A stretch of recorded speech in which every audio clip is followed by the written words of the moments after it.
Yeah.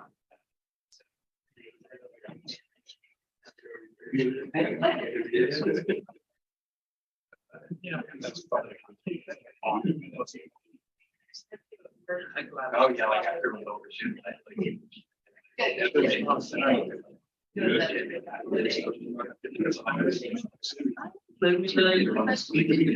When I did compliance. Yeah, like.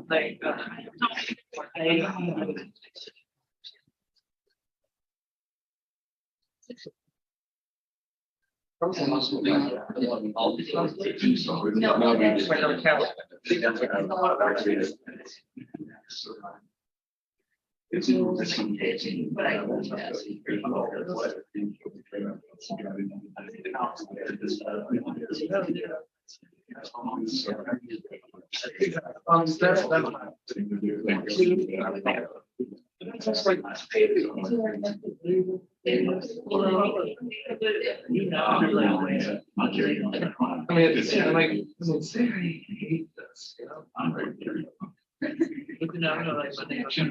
Okay.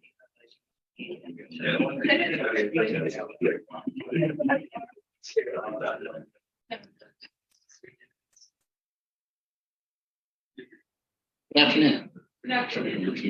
All right, so we'll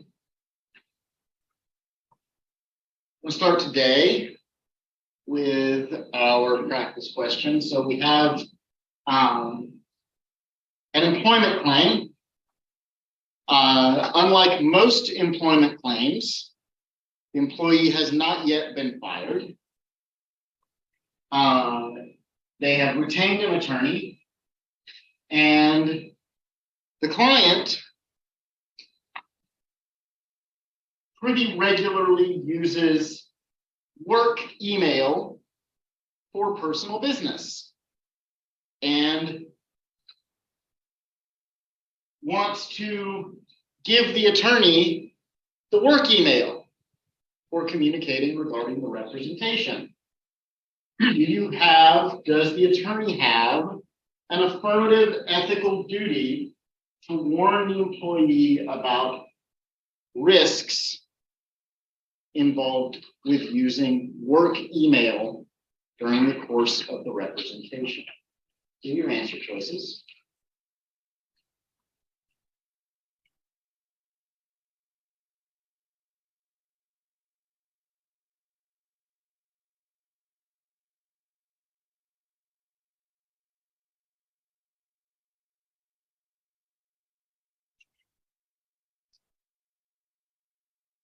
I've only got one screen today, so you guys will get to see the curtain get pulled back.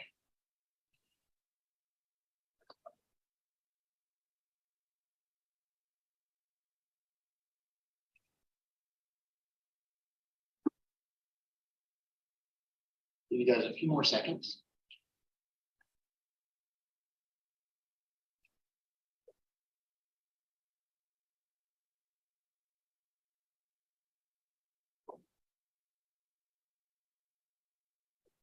All right. So most of you guys answered D. Significant minority of you say C. Then we've got B and A. Right? So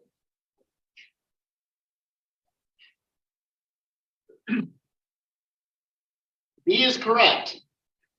Because at the end of the day, you can't control what the client chooses to disclose.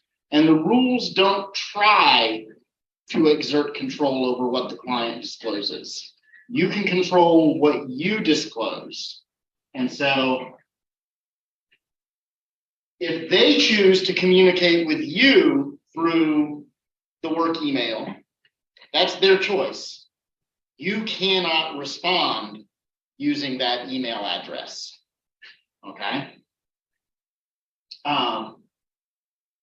So there's a couple of answer options that relate to attorney-client privilege, for which the really salient thing that you have to understand is that privilege only applies in court, right? So that's why C is incorrect, right? And if there's no third party involved in the communication, which is why A is incorrect, okay? And this is also why, by the way, right? This is also why you cannot run your legal practice through a free email account. Because all of those free email accounts, the reason they're free is the provider reserves the right to access that data for advertising purposes. That's how they make their money. Which means that there's a third party reading all of your emails, which means that you've waived attorney-client privilege for everything you run through those emails, okay? That's a relatively recent development that bar associations are starting to push back on that. That's actually a development related to the new standard of internet security related to comment 18 of Rule 1.6. So used to be you could do this, not anymore. So, okay. Next, we have a joint representation involving, my guess is that this is probably a car wreck case involving like a company vehicle. So we've got the insurer, we've got the company, and we've got the employee who was driving it. They're all co-defendants because the plaintiff doesn't know which one is actually at fault, so they all get named. We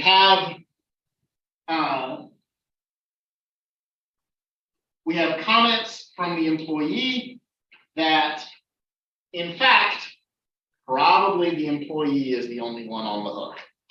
Probably both the insurer and the employer are protected liability. And so what do you do as the attorney under these circumstances? Here are your choices.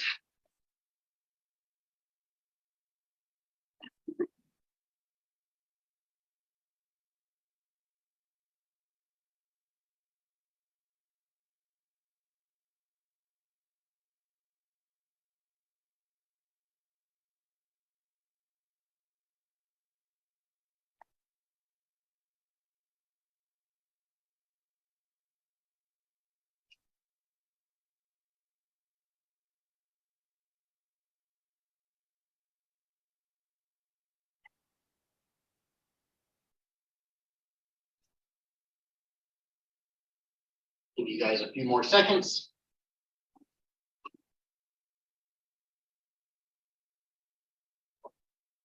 Would help if I opened the question.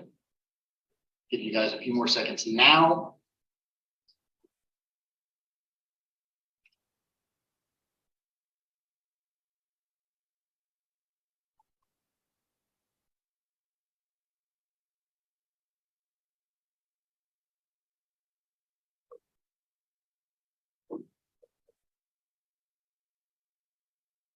So I'll be perfectly honest, I'm not entirely sure how much of this may be representing bandwagoning, right? Where you guys, but assuming that you did all answer the question independently of one another, vast majority of you think that the answer is D, with a substantial minority thinking B and a smaller group thinking A. Nobody's falling for C. So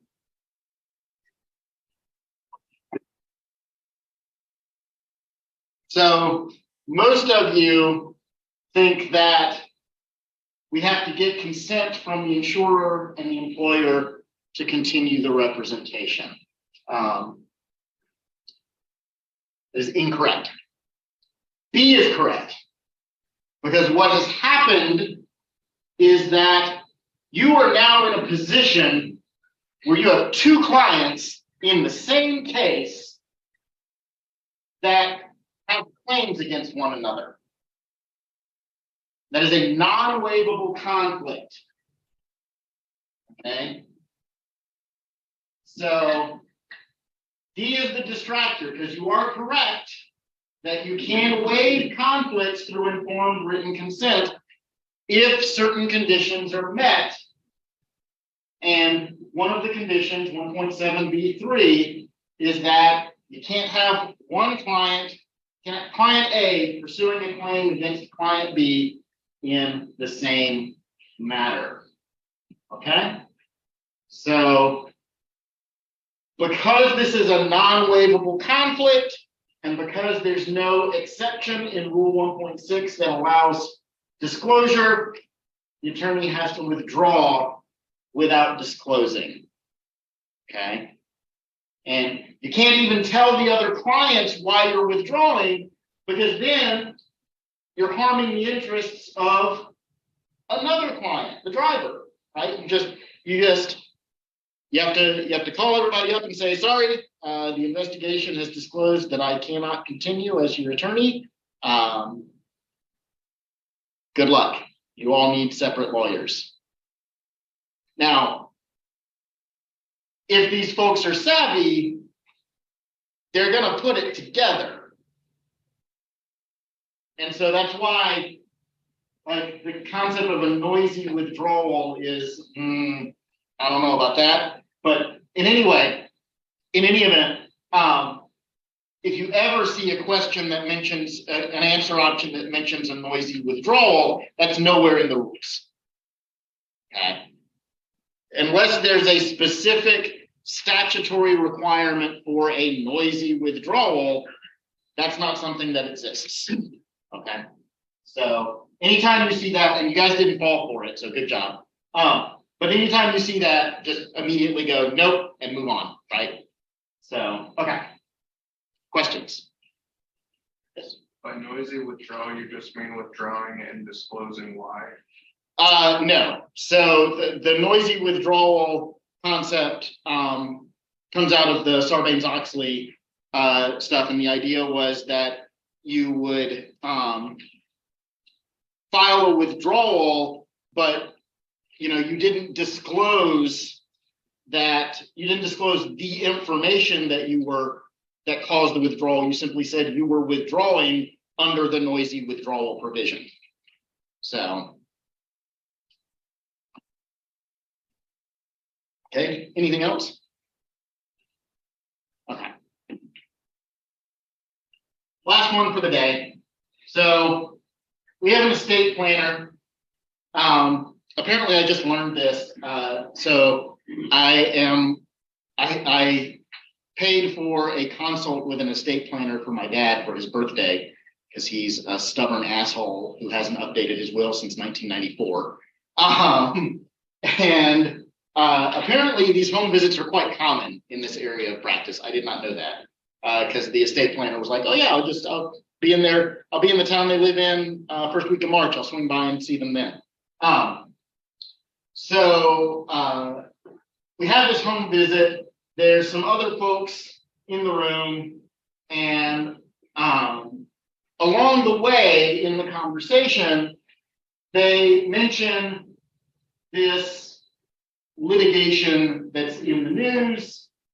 And then at the end of the meeting, the attorney writes up their recollection of the meeting, including who was there and what was said.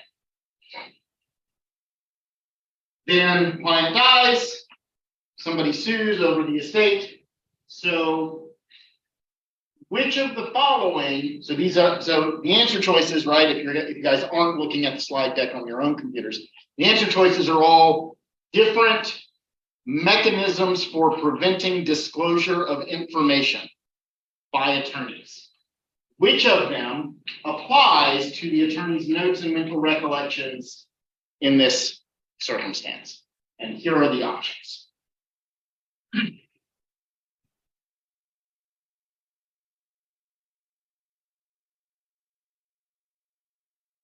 you open the socket? Oh, yeah, thanks.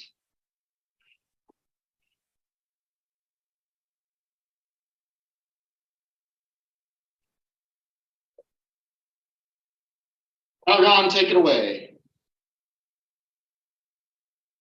I'll get that joke.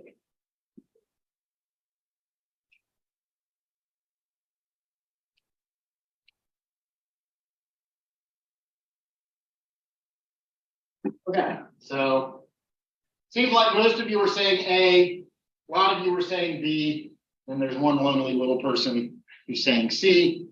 So the answer is A. Okay, so the work product doctrine requires that the documents be created in anticipation of litigation. Now, if you're going, oh, but they talked about this lawsuit that they were interested in. Nobody was involved in that litigation, so they were not anticipating it. They were just interested in it. Okay. So the only way work product would apply is if there was something in the fact pattern that suggested that they anticipated litigation over the estate. Okay. Privilege doesn't apply because I'm not going to do a full analysis of whether the privilege applies at all. That's a close call. But even if it does apply, it's waived because there's a whole bunch of third parties in that meeting. Okay. So, and then the whole concept of like having a duty of loyalty to people, no, that doesn't exist. We don't believe in that. We're not loyal to anything in this profession, except our clients. Not even loyal to them, right? Right, as we remember from the last question, we say, screw all you guys, I'm out, right?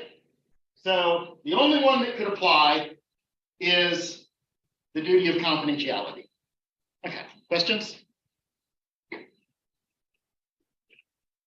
All right, moving on.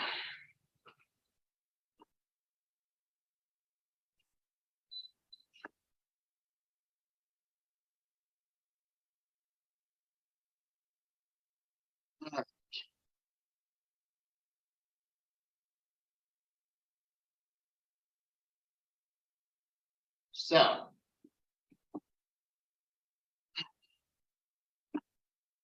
want to wrap up our discussion of the physical harm exception to 1.6. I want to talk a little bit more about the rat poison problem. So we're on page 281 and 282. So my question to you guys is, when we left off on Tuesday, there we go. We had worked through the first 5 exceptions in Rule 1.6b. So now I want to talk about 1.6b6. I'm sorry that Mr. Thompson isn't here because he didn't seem to be particularly interested in this issue. But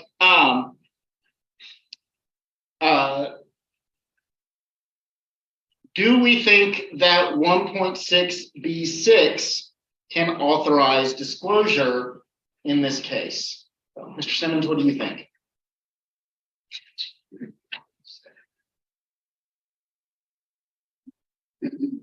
Take a minute, refresh your recollection.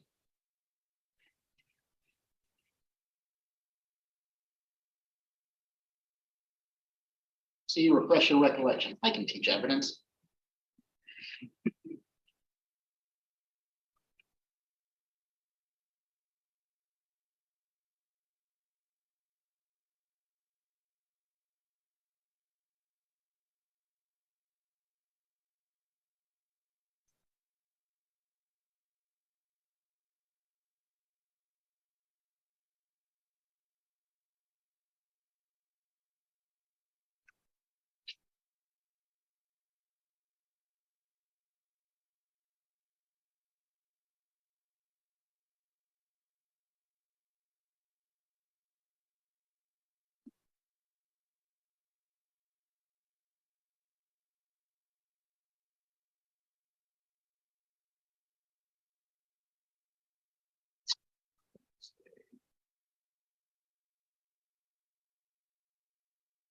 Not an issue, right? That's, yes.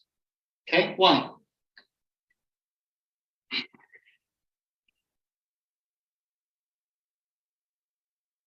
Well.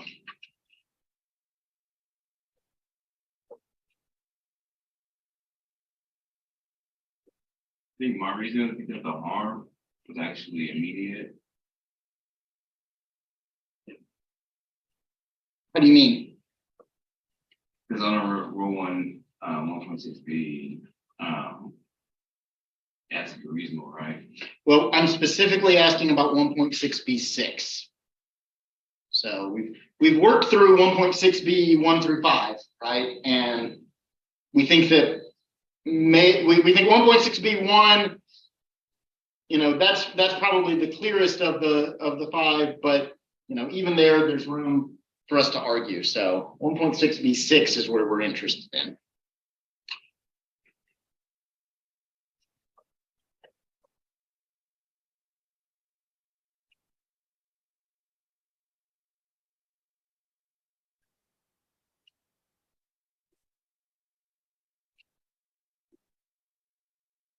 I'll go ahead and use my skip. I'm sorry? I'll go ahead and use my skip on that one. Okay. Ms. Hutchinson, do you have an opinion? Okay. So is that pass or? Yes. Okay. All right. Mr. Knapp, how about you? Like towards the end, it talks about criminal law, about any person recklessly engaged in conduct that creates a substantial risk of death. So I guess this is based on your interpretation of that's a court order or not, where you have to divulge information. So not doing so would be reckless. Well, do we think that this is a court order? I'm mirroring your language back to Or other you. law, I guess. Okay. Yes, it would be a law. So what exactly does this? I agree with you that we do have a court order or other law here, right? We have this snippet of law here. But my next question to you is,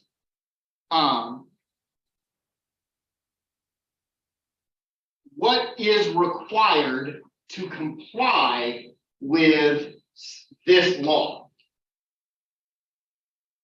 What do you have to do in order to comply with it?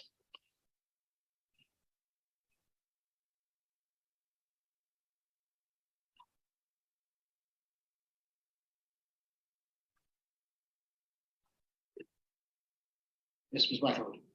Doesn't say that they create a substantial risk of death.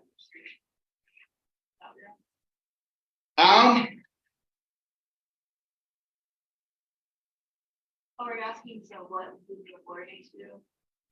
I'm asking, I think part of the problem, right, is that this is a law of prohibition. Okay. Whereas 1.6b6 speaks in terms of laws of mandate, right? Laws that say thou shalt, not thou shalt not. And so there's this conceptual mismatch between saying, like, what do you have to do to comply with a prohibitory law? Well, what you have to do is you have to not do something. Okay. So now with that clue, Ms. Wackerly, can you give us some insight onto what you have to do to comply with this law?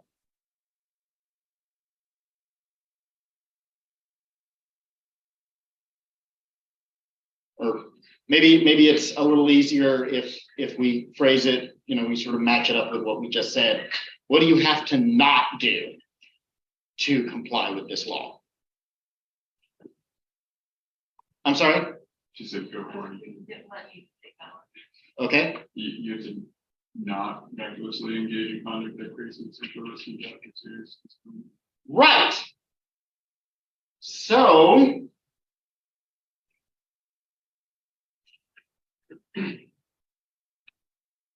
is disclosure of whatever it is that you think the attorney would be disclosing, right? We're not sort of, we can, if we really need to, we can drill down on that a little bit more, but right now, I'm not sure it's necessary. But is disclosure of anything going to be a way to not recklessly engage in conduct that creates a substantial risk of death or serious physical injury to another person? Why not? Because he's not engaging in conduct, he's not engaging in conduct. And so, like you said, it's a I don't, prohibition, not a mandate. I think that may need some clarification on the board. I have another marker. No, I just have this red one. And while I'm at it, here's your pen. Okay, so Mr. Ward says, oh, there's a green marker. Who knows if that's any good? This can be seen. So, can you guys see this okay? The red okay? So, Mr. Ward makes the point that the attorney in this case is not engaging in conduct. Rather, they are not engaging in conduct. Would you say that that is an accurate transcription of your remarks? That is what I said. Okay. So I appreciate you helping me out on that. Yeah, I heard you say it, and I went, this one needs clarification. Okay. Because you're right. But when you say it, it sounds weird. So what's the difference between these two things?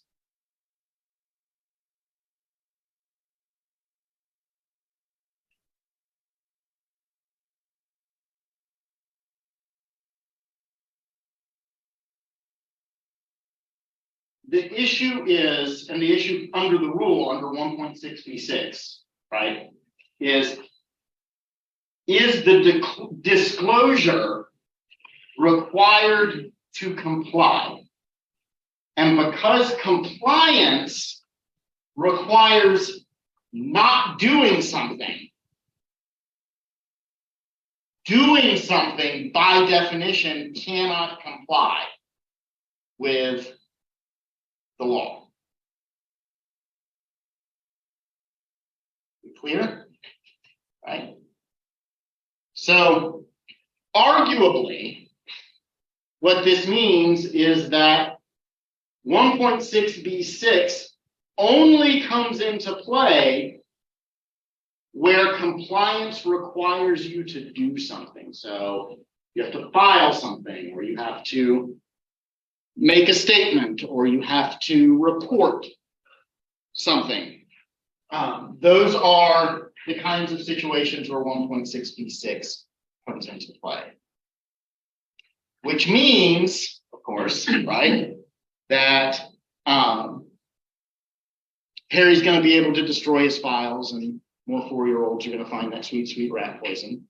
No, God, I hope not. Okay. Questions about this? I'm going to just, yes, Ms. Gleason. Could you just give another example? How does negligence fit in here at all? Say more about that.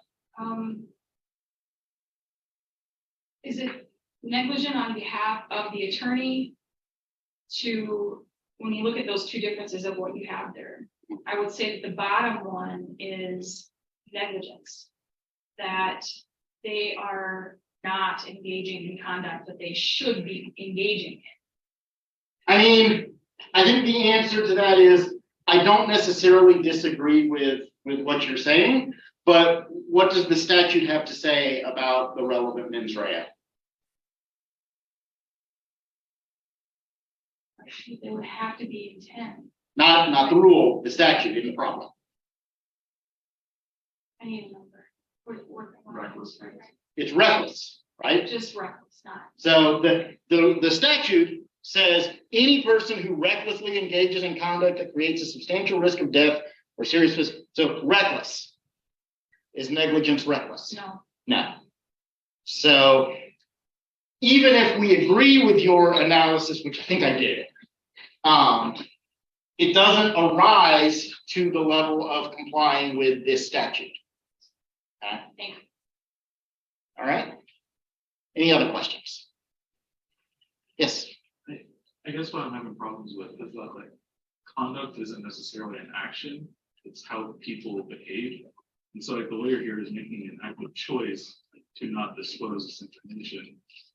And that seems like reckless conduct to me because there's already been a line of act that's been lost and there are potential lives at stake. Ladies and gentlemen, we found the prosecutor in the room. No, I think that's a reasonable argument.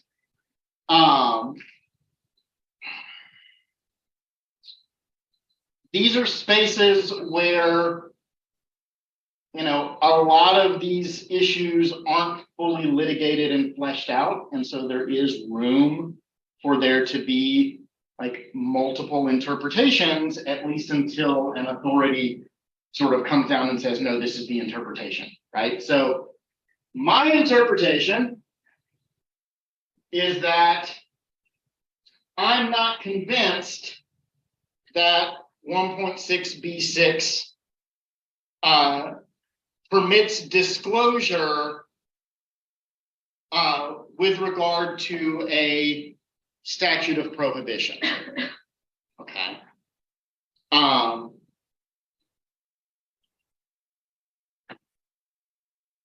The other thing that I would point to you that sort of I think undercuts your interpretation. Again, not that I'm saying your interpretation is unreasonable, but this is another reason why I think it's incorrect, right? Generally, if we impose liability for inaction in the law, we impose it as strict liability, right? We don't create a mens rea requirement because how do you discern the difference between someone who doesn't act negligently versus someone who doesn't act recklessly? Like, what's the difference there? And maybe there's, you know, there are proof mechanisms for doing that, right? We have proof mechanisms for discerning between levels of scienter. But in general, we have made this policy choice that if inaction is prohibited, then it is so important that we impose strict liability, right? We create an affirmative duty to act, and that's not what this statute does, right? So that I think is why I would sort of come away with I'm not convinced that your argument is better. So does that make sense? So okay. Other questions before we move on? Okay, so for the rest of the day, we're more or less going to be talking about how we protect rich people.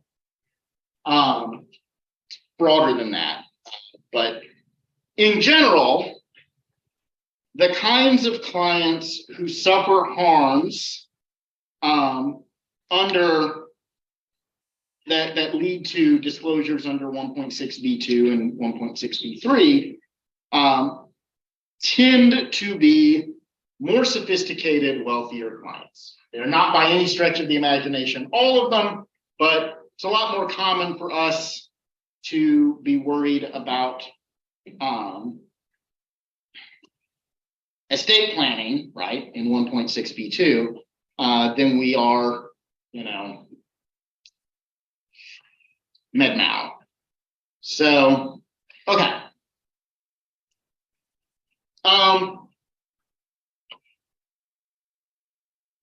One of the things that I think is important to sort of keep in mind here, right, is that the rules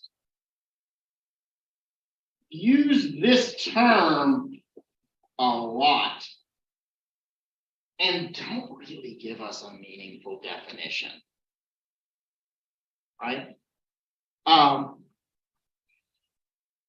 Someone do me a favor and pull up rule 1.0D, 1.0D, and give us the definition of fraud according to the model rules of professional conduct.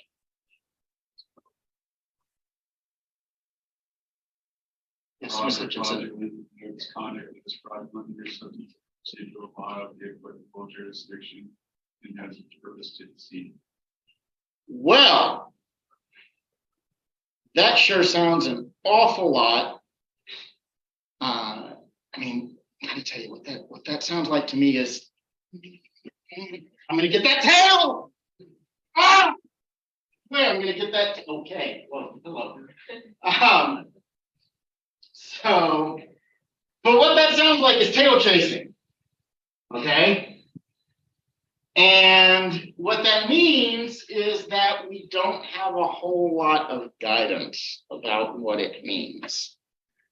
Now we can look to substantive law, and that'll give us some help. But the law works hard and the devil works harder, right? Just because we have some guidance on what constitutes fraud doesn't mean that we have a comprehensive definition of fraud. What we have is a list of examples. And fraudsters, that's a really like jaunty name for some folks who are really kind of jerks. Fraudsters are endlessly inventive at pushing on the boundaries to try and find something that lets them continue to operate the way that they want to operate without running afoul of any legal consequences. So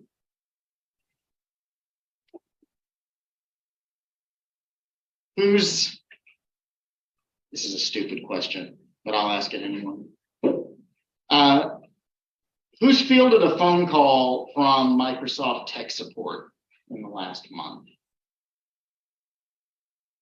None of you, because none of you answered your phone anymore, right?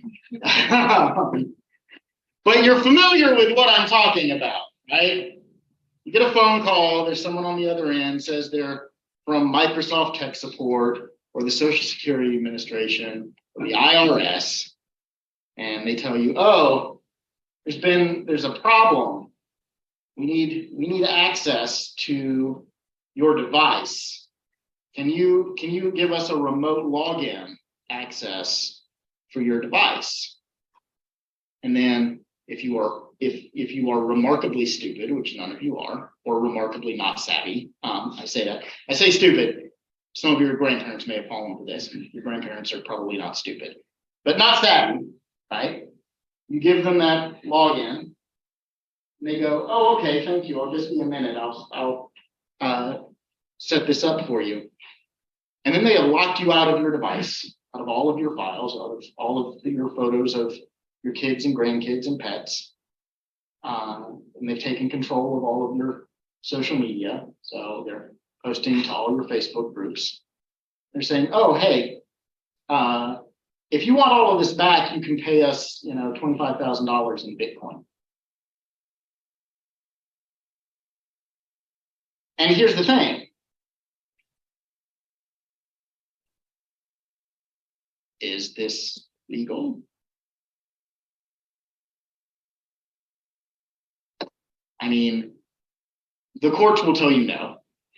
Okay, and I don't disagree with that as a policy judgment. But as a matter of like, is that the right interpretation of the law? We have moved so much of how we mediate our relationships with technology into this consent-based and contract-based framework that if your grandmother, God forbid, said, yes, please log into my device and do what needs to be done, there's at least an argument that, no, in fact, she literally asked for it. And so it's lawful. Now, what I will tell you is, if you go and read the cases, as a matter of law, that argument carries no water. Okay, thank God. But it was one that when this scam first started being run, you could make with a straight face if you were defending these folks. Okay.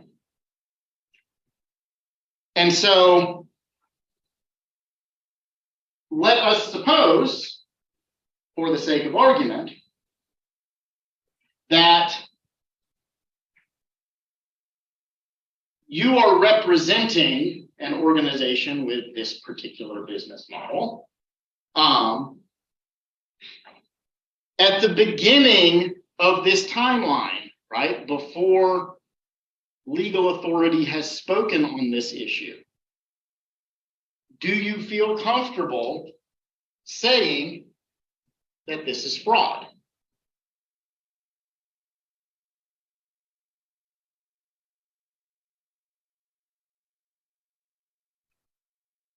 It's okay to have an opinion on this. You don't all have to look down and avoid eye contact. There's not a wrong answer here. What do you think?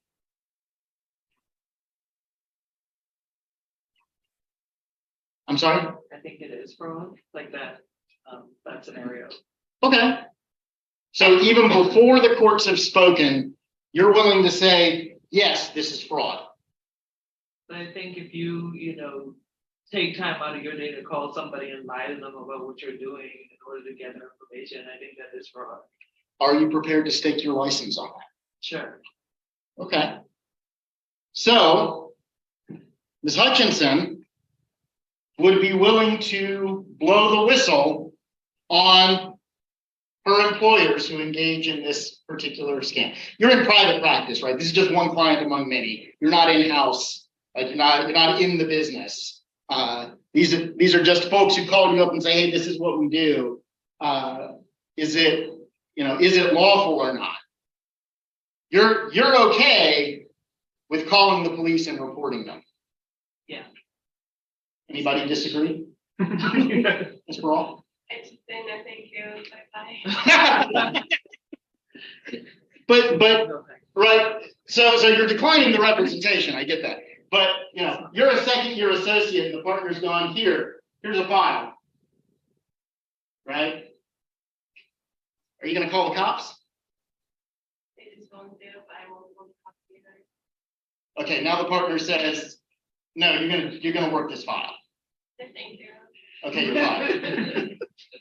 Okay, that's fine, right? That's a legitimate answer, right?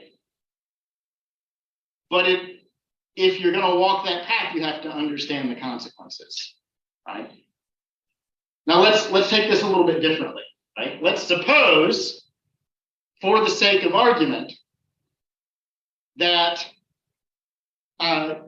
you did blow the whistle, you did call the cops, okay?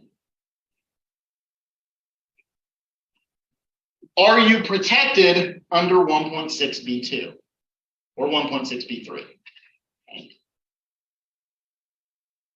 We'll talk about the difference between them in a minute. For this hypo, they're doing the same thing. Is there a benefit if they use your services to defraud other people? In fact, they both did. So if they haven't used your services, I don't know if you're protected. That is an important point. Okay.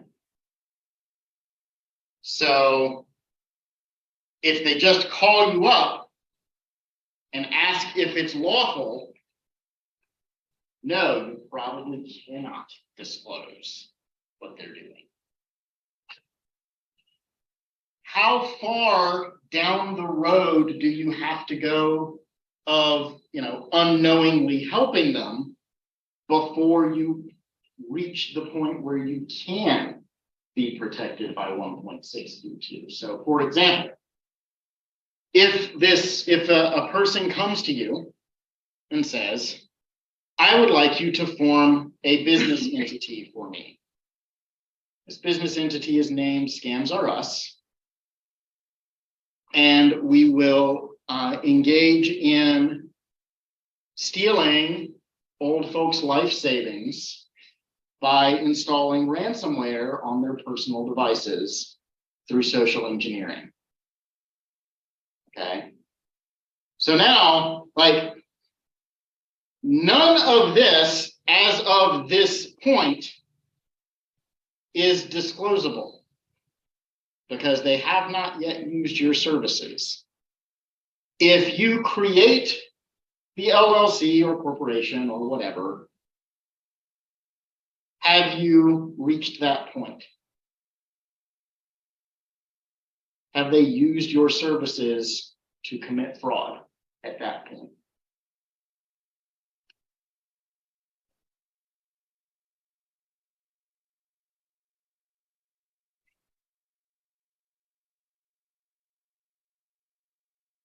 Mr. Durkin, what do you think? And if you set them up and they don't actually do it, then maybe not, but if they actively. Right, if this is your college roommate and you guys, the way you get your jollies is out of telling over the top tales of your fictional exploits to one another, then okay, maybe you can do this work and not run afoul of anything, right? Now we are dealing with the 1.16a issue. We're just sort of laying that aside, right? The fact that if they come to you at the beginning of the representation and say, oh, by the way, this work that you're doing is going to be used to commit a crime, you are in fact required to withdraw. So we're setting that aside for the moment. But what if they come to you and they say, we'd like you to form a business entity and it's going to be called, Limited Holding Partnership Holding Company, or some, list of nonsense business words. And we're going to do stuff. We're going to increase shareholder value through leveraging synergies and, new technologies. And that's as much as they tell you, right? You do the work. Then you find out that they are ransomware distributors. Can you call?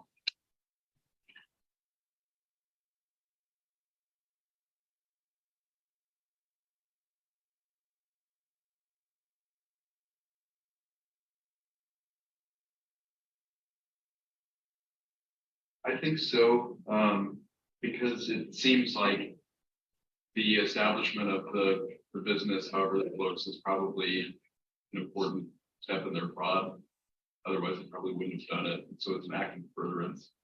And since you helped them, I think you, at that point, helped them to further the fraud. And so I think it's gone far enough that you can report them.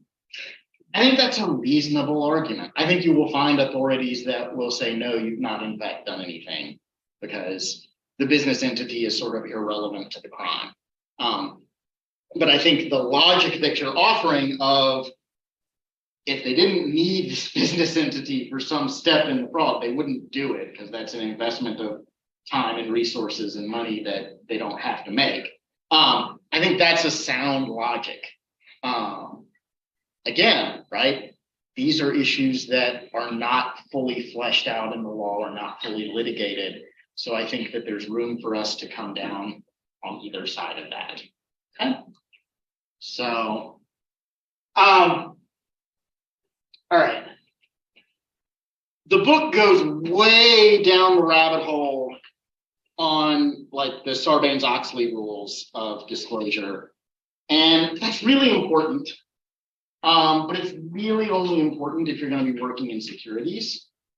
And I talked to a couple of my colleagues who are, know you guys will better know kind of where our graduates tend to go, and they were all like, it's not really that important. So here is sort of everything I'm going to say about the Sarbox rule, which is it is both narrower and deeper than 1.6b2 and 1.6b3 in that the model rules authorize disclosure of all frauds committed by all clients under all circumstances as long as the attorney's services are used in furtherance of them. Okay, so it doesn't matter what the situation is. The Sarbox rule only applies to frauds committed by publicly held companies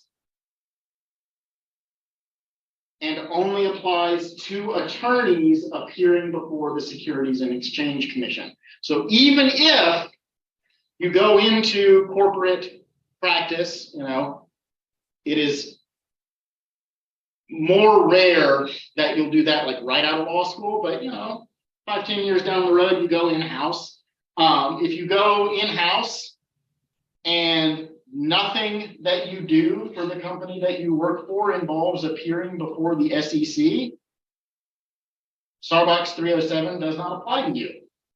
And so you learn about, frauds being committed by the company, and if they don't involve your services as an attorney, you are not permitted to disclose because you're covered by 1.6b2 and 1.6b3, not by Sarbox 307.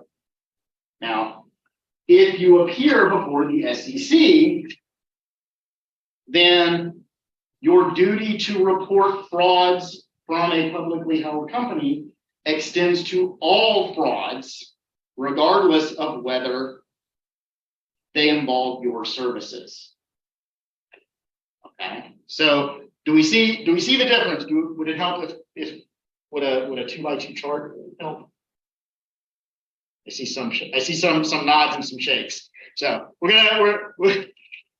just throw this up on the board for those who need it, and if you don't, zone out. Scroll right. So the model rules and Sarbox, right?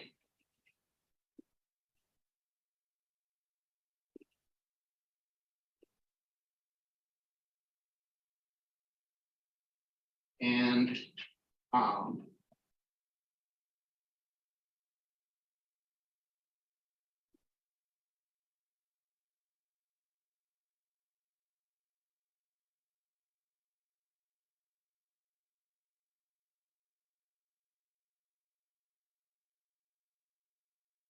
okay, so here you have it, right?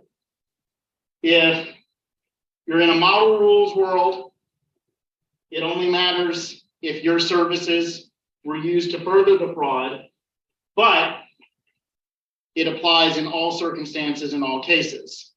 If you're in a Sarbox world, which means that you appear before the SEC, then any fraud you become aware of has to be disclosed. Okay? Questions? All right. So I want to call your attention to problem 4.6 on page 292.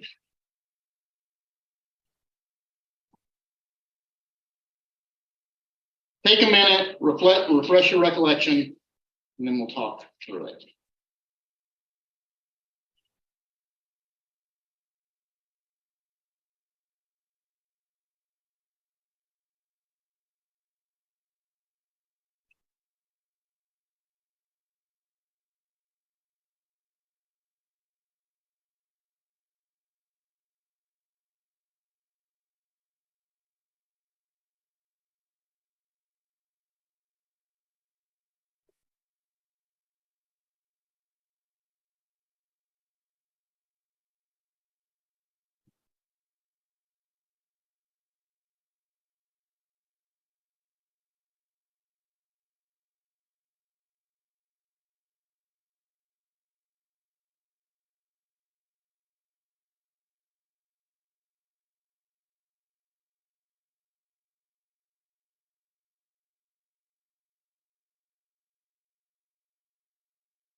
So.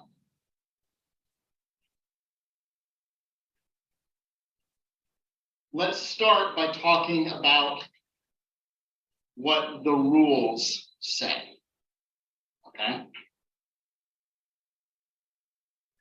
You're given three options to take. So, revealing the fraud. Would you guys say that this is forbidden, permitted, or mandatory? Who would say it's forbidden? Permitted. Who says?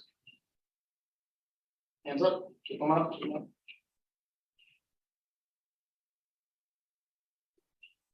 Okay. And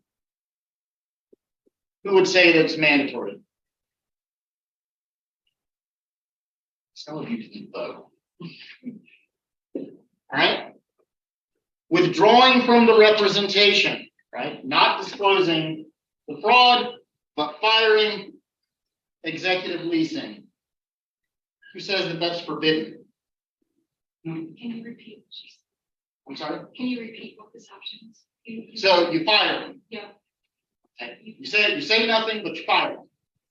Okay. Who thinks that's forbidden by the rules? Permitted? Who says it's permitted?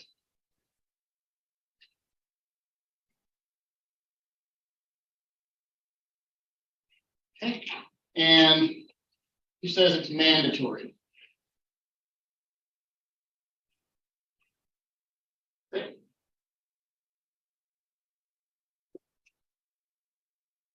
Hang on.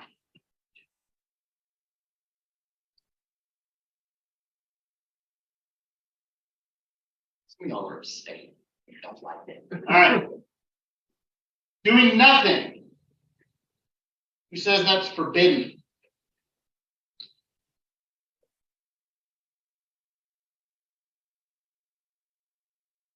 Okay. Who says that it's permitted?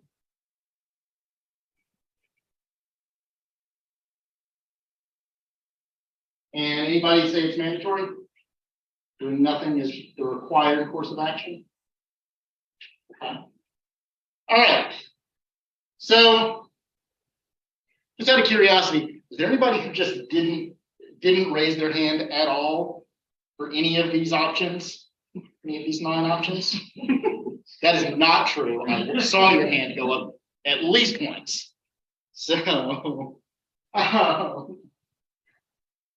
right. Let's start here, right? Who thinks that it's forbidden to do nothing? Anybody want to say why they think that? What rule makes you think that?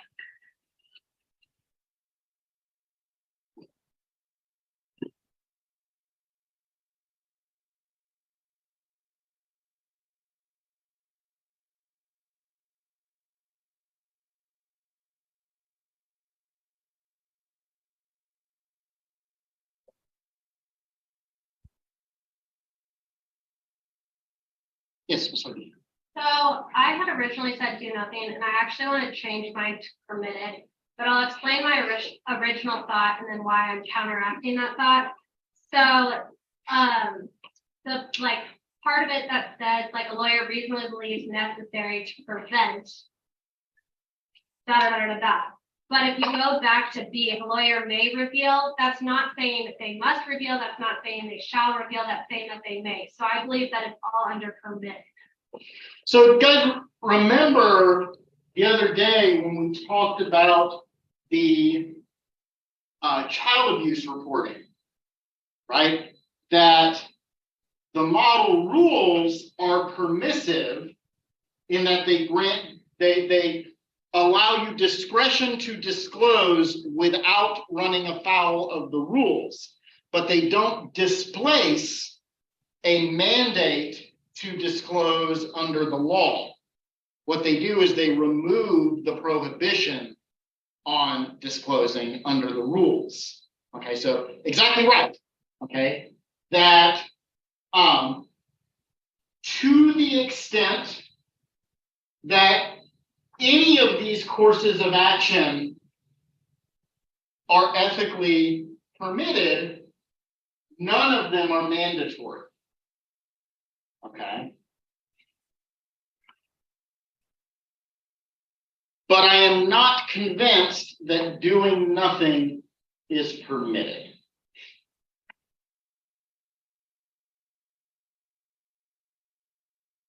Can somebody read out for us, please, Rule 1.16A2, I think. I think that's right. A2. I think so. I may be wrong. Read it out and tell me, and we'll 1.16. 1.16. Oh, yeah, if you were looking at 1.6, yeah, there's no A2. Yeah. Except as stated in paragraph C, a lawyer shall not represent a client or where representation has commenced, shall withdraw from the representation of the client if the lawyer's physical or mental condition materially impairs the lawyer's ability. Okay, so no, that's not the right rule. It's the crime one. Maybe it's A3 or A1. A1, thank you. Representation will result in violation of the rules of professional conduct. Okay, so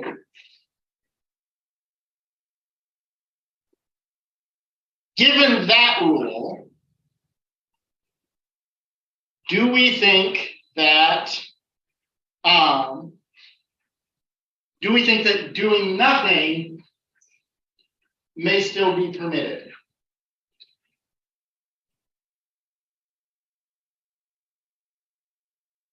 You mean nothing at all, like just going about. Just going about your business. So why not? There are a couple of different rules that reflect that. Some of them talk about just even within the company, perhaps you have to talk to certain other branches that might be responsible and continue. So I consider that action. And then based on these rules that we just read, this is in violation of other law. So, and if you look further down in 1.16, that it talks even about how you can't get out of it. So according to paragraph C, the lawyer must comply with applicable law regarding notice or permission of the tribunal, blah, blah, blah. Not with representation, notwithstanding good cause for terminating the representation. So you have to maintain representation for a while, but you're going to get out. So You're going to step out. read the rule again, 1.16A1. 1.16A. A1. Except as stated in paragraph C, a lawyer shall not represent a client or where representation has commenced shall withdraw from the representation of a client if one is the representation will result in violation of the rules of professional conduct or law. What tense is that rule written in? Present impairs, material impairs. Will result is future tense. Will result. Is there any future violation of the model rules or other law contemplated in this problem? And if they continue to do it, Well, what does it say? well, I mean, they say like, oh, we don't plan to continue to do it. Are we convinced of that? So what I will tell you is that if on the exam I give you a fact pattern and you write an answer that assumes that someone in the fact pattern is lying to you, you'll get some credit because presumably you'll apply the law correctly given the facts as you've rewritten them, but you will not get full credit because you won't have applied the law to the facts you were given.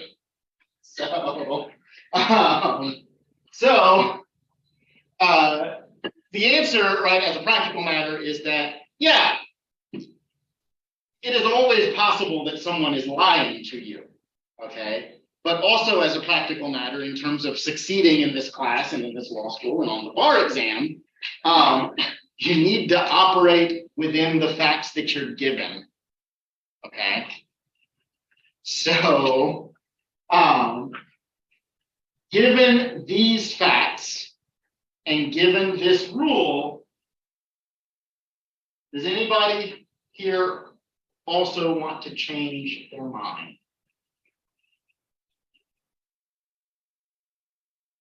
You're still hanging tough on, you gotta do something. Okay, I'm not opposed to that. Why?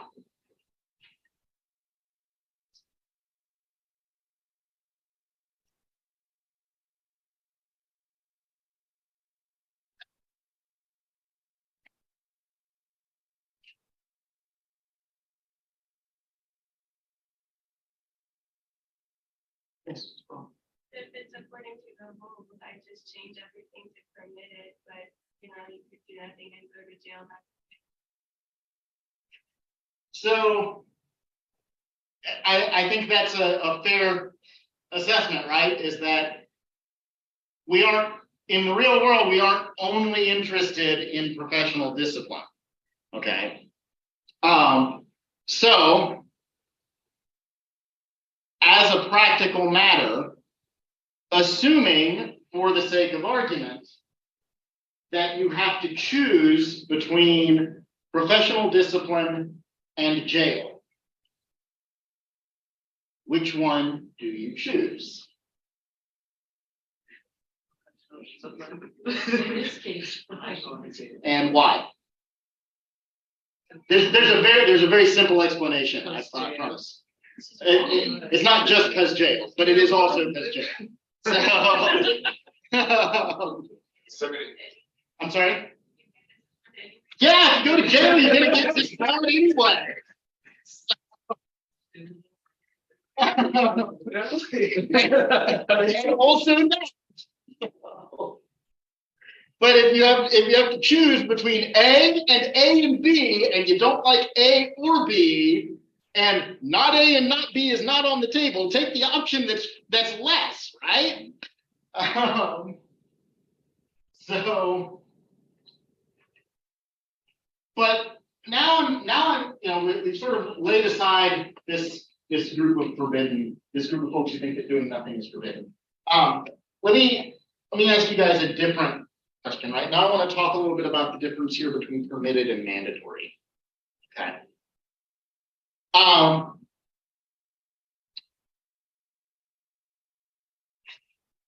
Those of you who said that withdrawal is mandatory,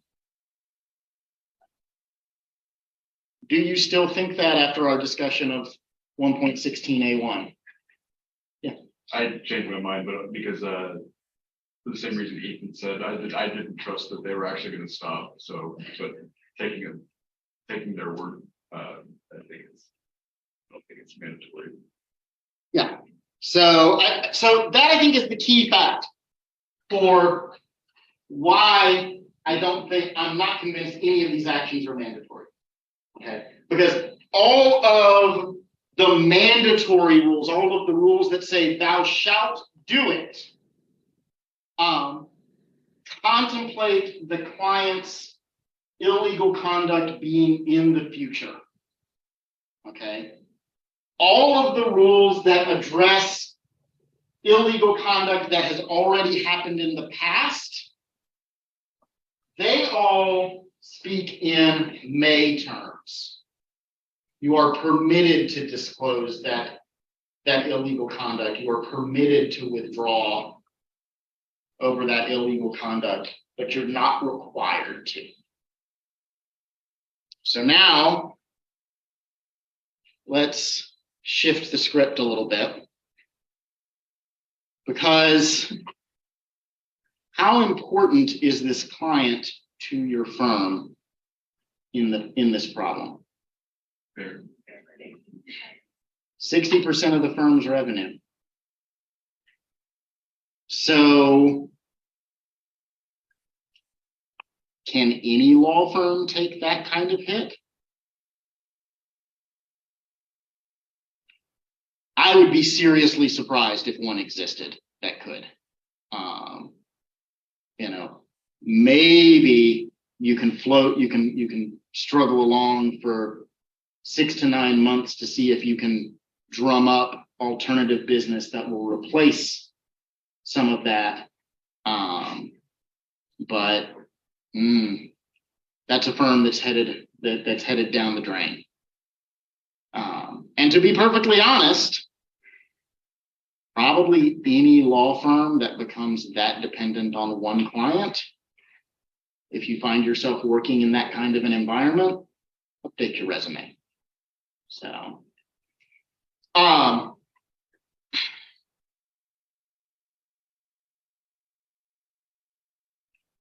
so with that in mind, and recognizing that the rules do not require any particular course of action and don't forbid any particular course of action, what are you going to do?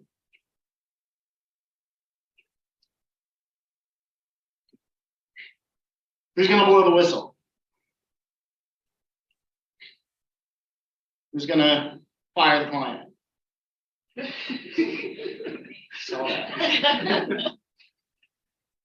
Who's gonna keep eating at the trough? Okay.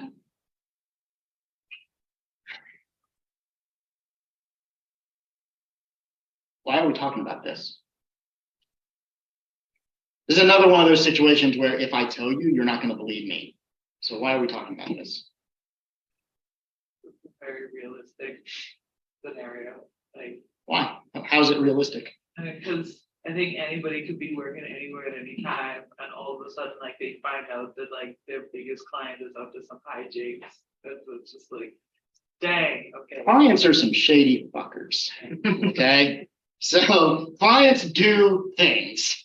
And we get left to clean up the mess. And so it happens, right? And would I like to think that you guys are so inculcated with the light of pure morality that you would not accept the dirty money? I would like to think that. But I also remember being a struggling practitioner, worrying about how I'm going to pay the rent each month. And I don't know that I would do anything in this certain scenario. Yeah. Isn't it like either don't have a job or eventually go to jail and you always. I mean, are you eventually going to go to jail? That's, Depends on how good they are at cooking their books. yeah, and I mean, also it does also in fact depend on whether they're lying to you about whether they're stopping the fraud. Right. Right. You know, but if we take them at their word, which in the context of the problem we have to do, then, you know, they haven't gotten caught yet. I mean, what's probably the most likely path for them to get caught? For you to withdraw. I'm sorry. For you to withdraw.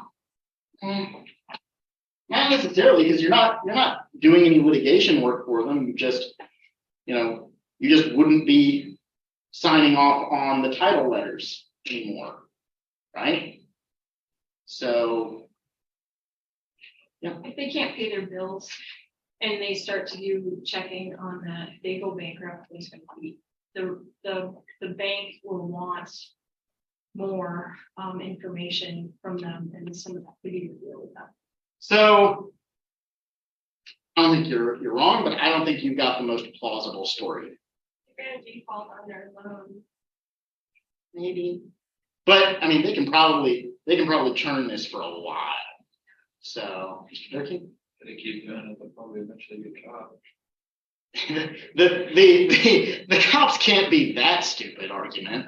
I assure you they can. So let's go back to the beginning of the problem on page 292. The bottom of page 292. How did you, the attorney, learn about the fraud. It's good. Someone told you about it. The accountant. Right. Probably the most likely way that this blows up in Charlie's face is the accountant confesses.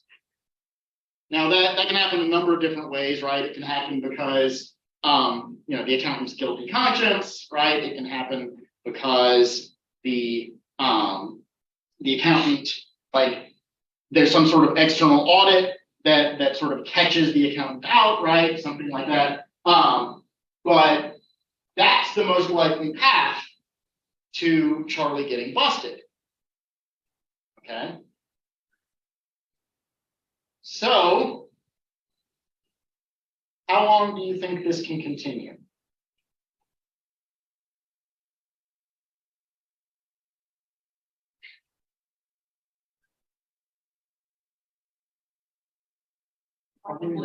Probably not too long, because if the accountant is telling you, who knows who else she's telling. Right.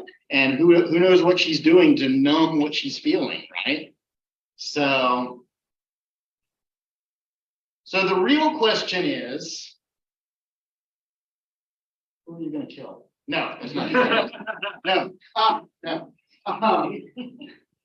The real question is, if we're in agreement that the rules of professional conduct insulate you from discipline,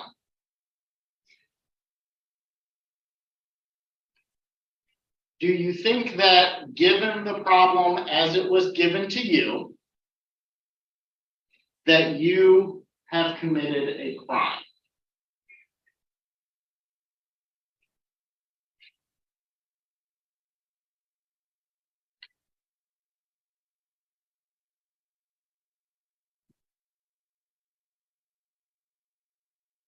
Yes. So I'd say not yet, but now if you don't reveal it, now you're part of it. So this gets into that, like, accessory after the fact and all that stuff that I'm not really, like, I got a C in criminal law when I was in law school, and I went dump on everything I knew and never thought about it again. So I don't have a good answer to, have you committed a crime? But if you haven't, what possible incentive do you have to do anything in this problem?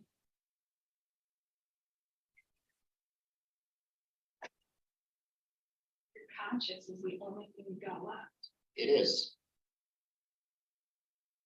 If jail is no threat, if your license is not threatened, then the only person you answer to is yourself. And if you're okay with doing nothing, then that is your choice. Okay?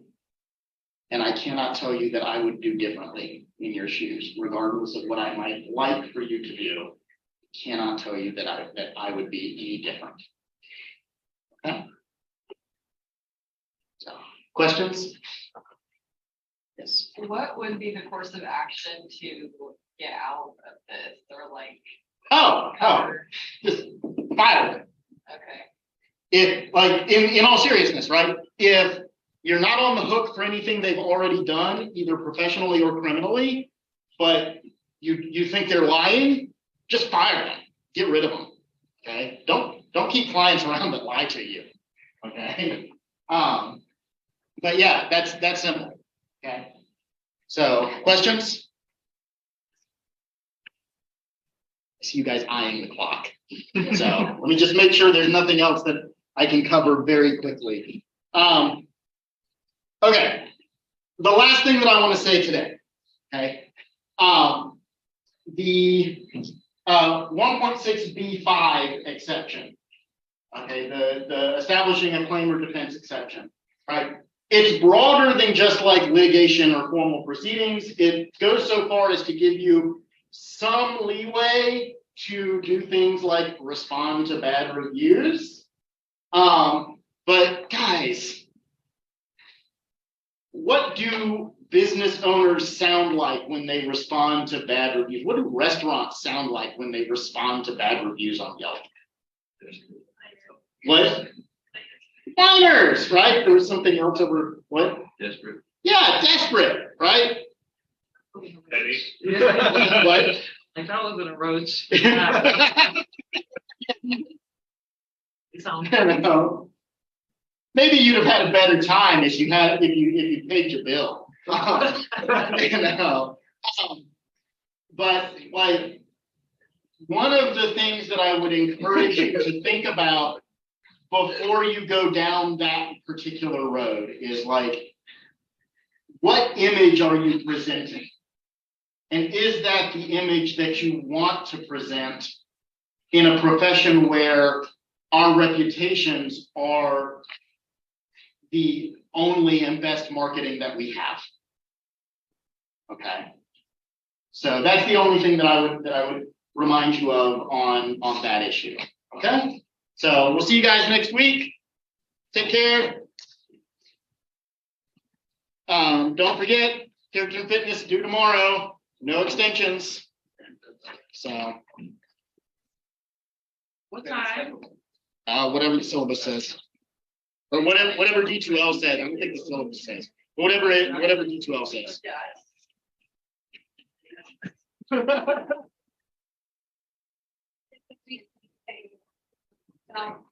let me know when you get to it.